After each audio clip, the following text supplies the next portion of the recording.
si Ray Lampung Betul itu. sama antek-anteknya. Gitu Itu aja apa urusan susahnya kita. gitu. Urusan kita ini. Pokoknya gini Bang, boleh Masalah urusan itu. kuasa menguasai tanah. Ya kita selesaikan aja dulu. Iya, Ya. itu gampang. Yang lah. penting kita bahas dulu anak buah si Ray Lampung. Betul. Bangsat Jody, Betul. si Rasa Buana. Kapan itu? Secepatnya. Lu gak usah tunggu dulu Aku perintah tak dari untuk Hei, itu. ngomong jangan kapan, gua kentung. Lu kudu peduli, ada perintah dari bos lu. Kayak apa kayak orang sobat. Tidak peduli. Hei, Gua ini. kalau denger ngomong dari bos lu dulu baru lu boleh ngomong. Gua kentung di sini, gua aja diam. Saya sudah percaya sama saya. Dengar dulu Ketua. Sudah mempercayakan. Ya. Ketua itu harus menjaga rapi kan? Ya, Jangan sampai kita saling bertengkar, saling berhantam.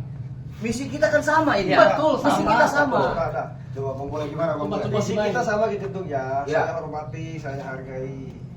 Cuman keputusan saya soal bagi membagi di saya aja semuanya. Tapi kendali di ketung ya, Bang Bule. Wah nggak bisa. Bareng-bareng aja lah.